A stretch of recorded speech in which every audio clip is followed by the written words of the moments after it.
Cuisine Yannick TV nde makambo. Cuisine Yannick TV, maman de 3 garçons, maman de 3G. Na kati ya chaîne Cuisine Yannick, solution ya tout sur tout.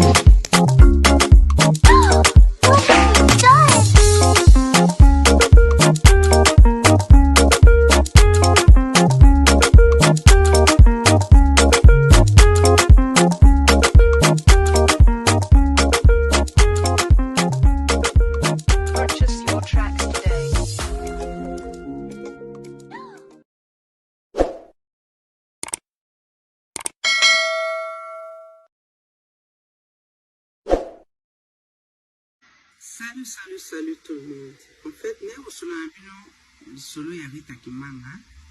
na beauté image. Donc, naïbi couple wana très bien. Rita Kimanga sa grande sœur dans le quartier. Naïbi ngata wa parce que la meilleure amie à grande sœur nanga, donc la sœur nanga ya kitambo. Donc naïbi beauté image à travers Rita parce que na mona bango ensemble tout le temps. Donc on dirait bana mapasa so moni beauté image moni Rita so moni Rita moni beauté image vraiment na bana mona marita ba camarade té donc azoki vraiment beauté image camarade naie mobali naie confident naie donc azoki donc ça veut dire que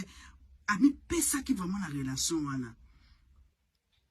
donc azaki neti ba camarade donc abanda oza mobali kaka neti mobali té mabanda oza mobali neti camarade neti nyonso donc bala comme neti nyonso pona ye. Donc ça veut dire que ami pesa qui na relation wana mobimba ami pesa qui corps âme na esprit mais ba mibalo ba yana ba vina biso to yeba raté o ezaka na kati mitema na bango o ezaka na kati mituna bango na kati mitema na bango yo o pesa relation ko bo mi pesa mobimba ezate que couple o ezaki que moi ça pana na gauche mobali pana na droite non ils ont vraiment couple ou ba vandaka ensemble. Basi pour ba bota mwana wana do ba umela ki d'abord ko van ensemble tellement ba tukolo ba la Rita beauté la épée totale té beauté la beauté image totale beauté la beauté image totale. Allez Rita pa yeko zoaze mti ba yo bota mais avant ba bota mwana oyo ba umela ka sanke ba bota ba vanda na ba ensemble sa mwana Rita la kina bana na ye. Donc bazaki mama bavanda na bango bien mais mobali nde apesaka promesse na mwana mwasi moko boy kuna na Kinshasa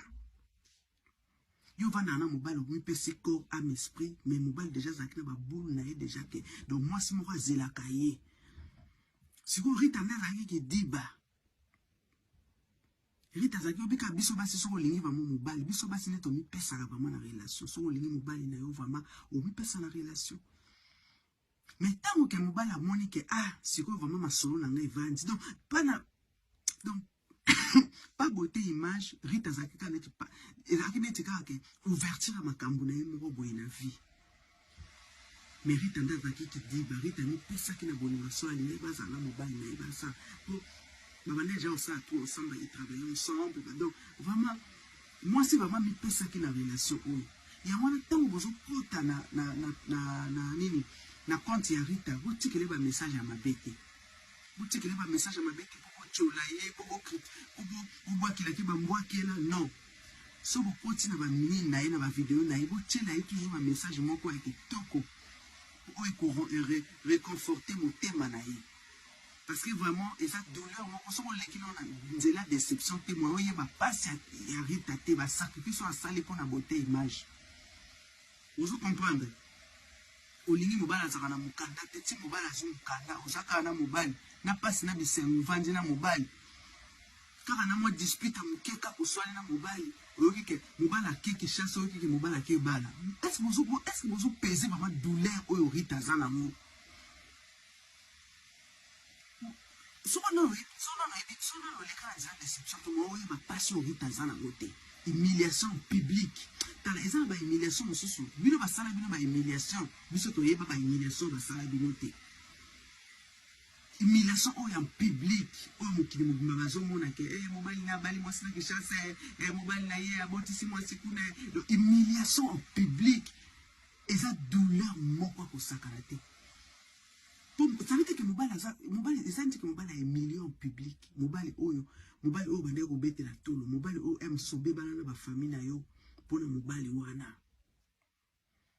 mobali oyo bande kodefendre ye même na bafamille na yo bacousine basœur baoncle batante soki asali likambo ozodefendre ye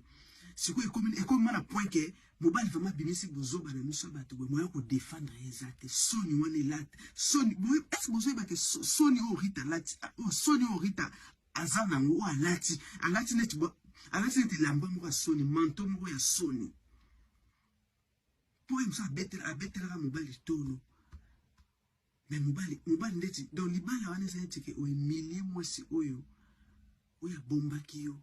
mwasi oyo asesacrifiaki mpo na yo mwasi oyo asedonaki mpo na yo mwasi oyo abandeki kose battre mpo na yo na ye bozala toujours bien tala eza te ke boswalela mobali 2 ans 3 ans bien 4 ans plus tard abali eza kaka ba quelques mois donc quelques mois kaka oswani na mobali donc ça veut dire que oyi mobali mosusu oza na ye azoluka kaka poswana mpo aza deja na baplan na ye moko boye donc ça veut dire que yo olingi no baproblème te mobali azoluka baproblème na makasi mpo ayebi ke donc ça veut dire que mobali deja ayebi bapoint faible no ayebi deja ke mwasi nanga alingaka boye te sikoyo tellement ke aza na baplan na ye aza na baprojet na ye sikoyo akomi kosala kaka oyo olingaka te mpo bobeba na boswana yango oyo histoire ya Rita donc mobali aluki baproblème nzoka nde aprometaka deja mwasi moko libala boye ntango amoni ke baplan yango deja makambo deja evandi mokanda evandi tutu evandi bon seconde efangaki lobala siko mwasi ya vi nanga donc ça veut dire ntango bozokota na page ya Rita vraiment boza donc même ata na ozwa déception te kanisaka même mpasi omona mwasi azomona même ata azosala ne semblant même ata azolia na ye azomela mais boyebi douleur eza na kati ya motema na ye te donc s'il vous plaît si vous continuez la page na ye botikile ba message wa kitoko oyo ko apaiser motema na ye c'est pas facile on se sacrifier pour na mutu moko boye pour na mobali moko lingaki oboteli pe mwana ki tellement bafingaki we ozobotela ye pete olobi baona botela ata mwana moko oboteli mobali yango mwana moko nzoka ne mobali oyo deja azalaki na baprojet na ye azalaki deja na baplan na ye deja bien tracé bien calculé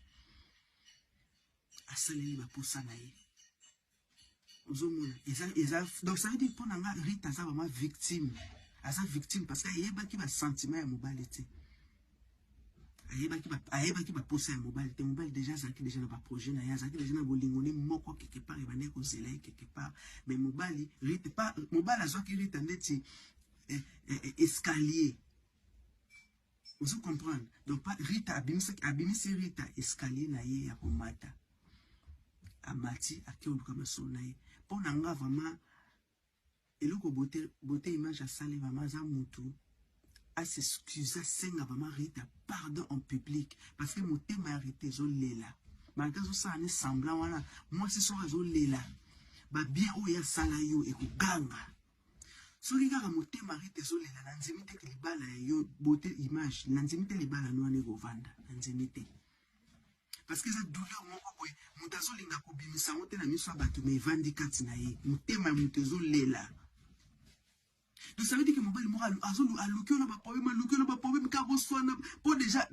il faut déjà bapréparaki déjà badate ya mariage ozalaka na mwasi na kati ya ndako me oprépare déjà libala na mwasi moko boye songolo pakala mwasi oyo bozalaka ne na ndako ayebi te donc ça veut dire que on va dans mwasi moko na ndako déjà une année 2 ans déjà so préparer déjà libala moko boye pour libala quand même pour bosala yango déjà ça veut dire que déjà kopréparaki yango avant donc ça veut dire que non douleur au Rita zoyoka vraiment s'il vous plaît bolobele maloba mabe te mpo moto mosusu pasi eleki tala bolingo ebomaka ye boyebi pasi oyo aza nango te na kati ya motema ngai nayebi souffrance wana ya déception yango wana vraiment nazosouffre humiliation ebonga basali yango en privé mais en public eswaka lisu makasi Donc tant que Rita kaka balolela libala wani ovanda te. To beauté image mama za mutu a se rabaisser mama senga mona moi sona pardon. Rita sali mingi pour la beauté image. Muta se sacrifier pour osala bien. Nzoka deta muta se sacrifier yo to so bonga ma pour que no bala moi si mususu. Maman ça fait trop mal. Trop mal. Donc vous allez vraiment gentil. Donc vous avez une vidéo, beaucoup de maloba kitoko et vous allez bien dans votre thème. Ça prend du temps. Cicatrice ces années. N'ayez que Azam moi c'est une femme forte à cause surpasser le problème mais Azam la cicatrice. Donc bon pour le bali maman maloba moi kitoko pour tawana et se cicatriser vite s'il vous plaît. Lomba bitumba na ngai nzambe alola elombe lomba bitumba na ngai nzambe alola elombe lomba bitumba na ngai kosi na yuda elombe lomba bitumba na ngai nzambe alola mobundeli na ngai yendo longisa ngai tango banguna bakoluka ngai yendo bomba ngai tango banguna bakolanda